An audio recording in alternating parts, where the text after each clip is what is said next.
ketika kami menjadi Menpan RB, kami melakukan konsolidasi perbaikan data. Karena ada anomali data yang sangat besar terkait dengan ASN kita di seluruh lini.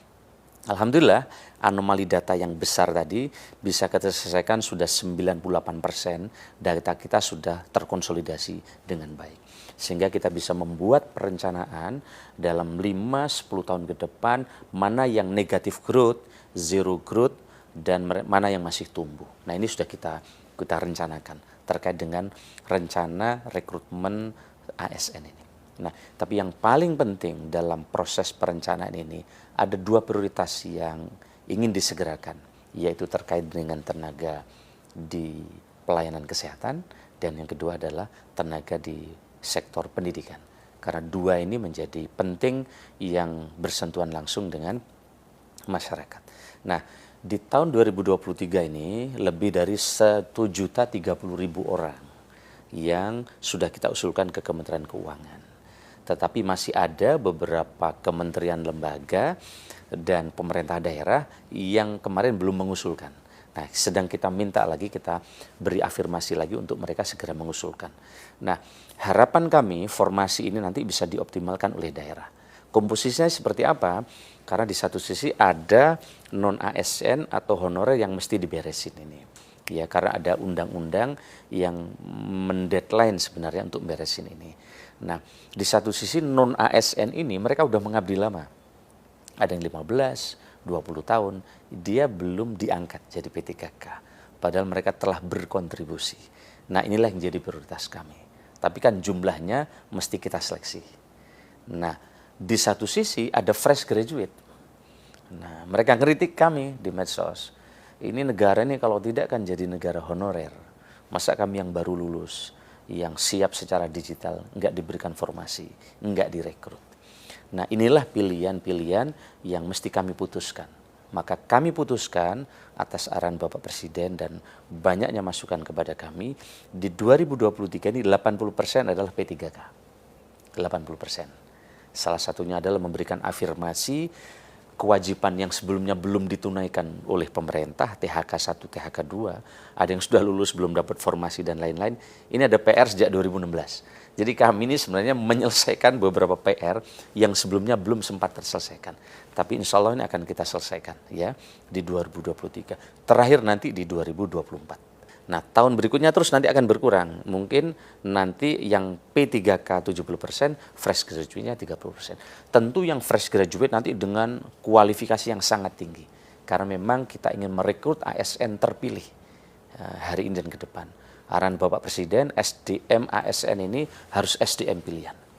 Di banyak negara seperti di Singapura, yang terpilih menjadi ASN adalah memang mereka yang handal. Ya, tidak ada lagi ke depan istilah rekrutmen ASN itu seperti istilah yang dulu-dulu. Itu istilah misalnya ASDP, anak saudara dan ponakan, nggak ada lagi. Karena sudah sistemnya sudah pakai sistem CAP, nggak bisa lagi diintervensi. Atau sistemnya PDAM, ponakan dan anak menantu, nggak bisa lagi. Nah, kualifikasinya akan ditinggikan. Sehingga kita akan afirmasi yang P3K, tapi yang fresh graduate memang kita perlukan. Tentu ini membutuhkan akselerasi di sektor insentif berupa TPP dan juga gaji yang cukup. Nah, salah satu prioritasnya adalah yang ASN ini, yang fresh graduate adalah talenta digital. Karena banyak daerah sekarang membutuhkan talenta digital yang baik di tenaga ASN ini. Baik, dengan kualifikasi yang ditingkatkan ini, lalu apakah ada target sebesar apa nantinya CPNS ini bisa menyerap tenaga kerja terutama fresh graduate? Iya, jadi memang paradigma kita ini selama ini agak terbalik. Jadi rekrutmen ASN ini dianggap menjadi penyelesai dari lapangan pekerjaan. Padahal mestinya kan tidak. Mestinya rekrutmen siklus negatif yang selama ini muncul mestinya kita pangkas. Apa itu siklus negatif? Rekrutmen ASN tidak profesional, maka memunculkan masalah birokrasi kita lambat. Karena birokrasi lambat, maka investasi terhambat. Kan begitu. Karena investasi terhambat, layanan tidak bagus, maka menyebabkan lapangan pekerjaan juga menjadi tertutup. Akhirnya mendesak Pemda atau daerah untuk merekrut mereka. Nah, paradigmanya harus segera dirubah ke siklus positif. Rekrutmen ASN kita mesti bagus, profesional, ya. Dan ke depan kalau profesional, birokrasi kita akan hebat, investasi meningkat, dan akan menciptakan banyak lapangan pekerjaan sehingga tekanan ke daerah untuk merekrut lapangan pekerjaan ini akan berkurang. Nah, inilah tarik-menarik yang sekarang terjadi. Di satu sisi, kita ini didorong oleh undang-undang dan dimandatkan juga arahan Bapak Presiden bagaimana birokrasi ini berkelas dunia. Nah, tarik menarik kayak tarik tambang. Di sebelah kiri ini ada zona nyaman ASN ini, padahal di sebelah kanan berubah. Nah, inilah yang sekarang tarik menarik tambang ini yang menurut kami harus didorong untuk dimenangkan ke yang kanan, yaitu birokrasi berkelas dunia. Oleh karena itu, kita sedang mencari jalan terbaik, yaitu komposisi menyelesaikan non-ASN dan fresh graduate yang akan kita rekrut. Baik, tadi Bapak sempat sampaikan juga terkait dengan sektor kesehatan dan juga pendidikan. Apakah ini artinya CPNS tahun ini akan fokus ke sana? Salah satunya.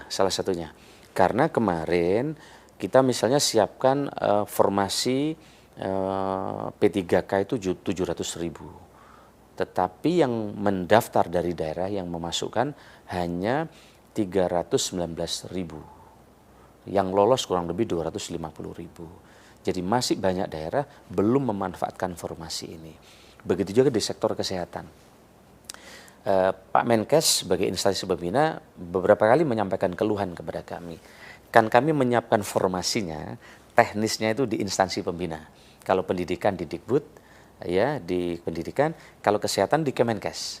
Nah, Kemenkes sudah menyiapkan formasi bidan yang banyak dan tenaga kesehatan nakes. Tetapi daerah bukan ngisi formasi bidan dan nakes, tapi masukkan tenaga administrasi. Padahal yang dibutuhkan rakyat adalah pelayanan kesehatan, bukan administrasi.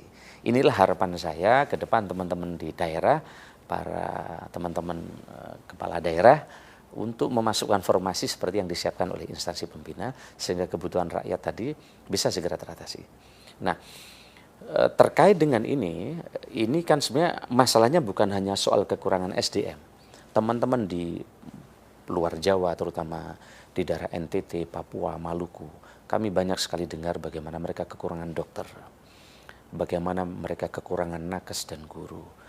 Nah, setelah kita lihat, kami laporkan ke Bapak Presiden, problemnya ini bukan hanya kekurangan orang. Formasi penempatan orang udah kita siapin, merata ini.